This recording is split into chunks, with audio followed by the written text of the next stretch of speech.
Unleash the power of knowledge and connect with the heartbeat of the African diaspora. Download our African Diaspora News Channel app now on Google Play and Apple App Store. Stay informed with authentic and diverse perspectives, breaking news, and cultural insights. Immerse yourself in a community that celebrates unity, resilience, and progress. Experience the vibrancy of the diaspora at your fingertips. Don't miss out. Empower your perspective today. Search African Diaspora News Channel and join the conversation.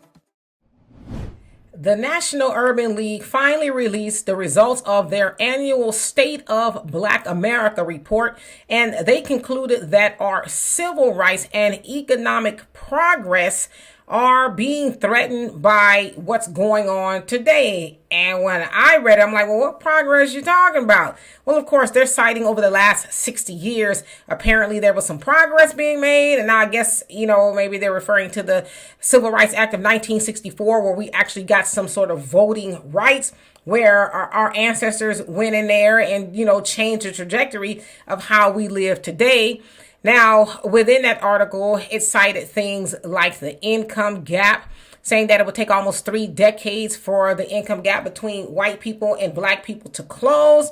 Also talked about higher education and a whole host of things. Now, the president of the National Urban League, Mike Morrill, said this: doors have been open in higher education, government, and the private sector in the 60-year period. That's important. Every measure shows progress. Then he also goes on to say, but I would have thought we would have been much further along than we are in 2024 with respect to achieving a sense of parity in America. And it's like, how you thinking that when you all go and, root for the Democratic Party, who does not root for black people? Now, I know the Republicans don't root for black people either, but the Republicans, traditionally, they haven't been the ones knocking on our doors, going into the churches and telling us to vote for them, because they know how a lot of black voters feel about the Republican Party. And they also know that the Democrats, more than anybody, benefits from black voters. It's just a fact. And so you're surprised. You thought we'd be further along. It was like, how could you, when we're voting for a party that does not help us, like they say they're going to help us? In fact, they help everybody else. Surely you cannot really be thinking that. But as I delve more into the article, I was like, okay, so this is what they're really tripping on. Listen to this. The view of black civic participation is also mixed. While the percentage of black Americans registered to vote stood at 69% in 2020 compared to 64% in 2000, the percentage of black people who voted in 2022 stood at 42.3%, a drop from 54% who cast ballots in 2002. There you have it. They told on themselves. They're worried about black voters not showing up. As they said, it was a drop from 2000. Actually, it was more in 2002.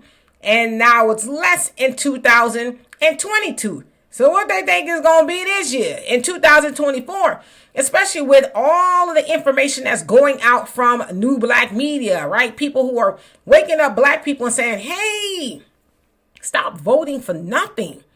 This is going on and that's going on. The migrant situation, and they're giving them the resources that they said they was going to give y'all, but ain't gave to y'all. You're seeing all this money go all overseas, helping everybody else's country, but black people are suffering and struggling. That's why I'm like, well, what progress is, are they already talking about there at the National Urban League? See, that's what they try to tell us. But we're at the point here in Black America that we can no longer believe our lying eyes, right? We can no longer believe the liars in the White House, specifically the Democrats, because we see what's going on.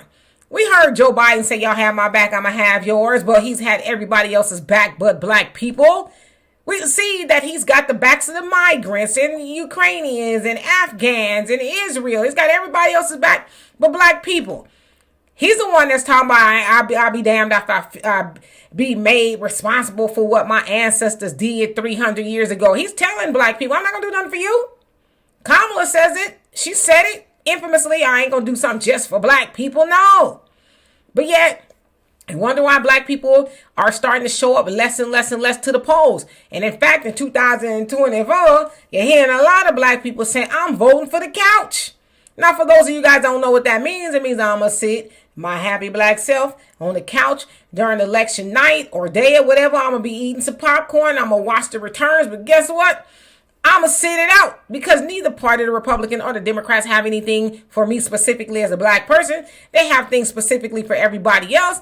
But when we ask for our reparations, well, we ain't got it.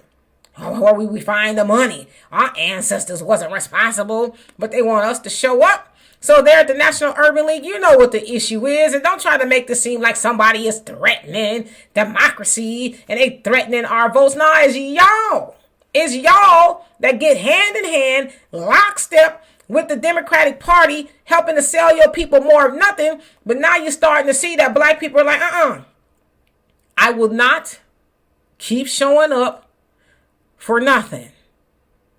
When I go to the booth, it should be a give and a take. Okay, I give you my vote and I get to take a tangible from you. You should be giving it to me. I shouldn't even have to take it, right?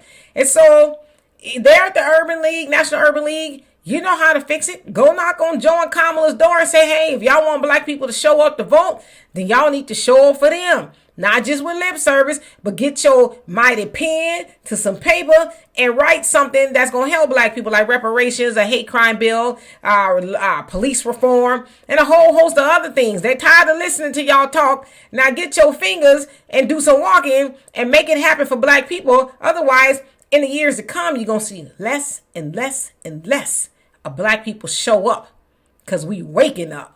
So anyway, y'all tell me what you think of that. And for more insightful commentary, please subscribe to this channel and my channel, The Demetra Kaye Show, here on YouTube.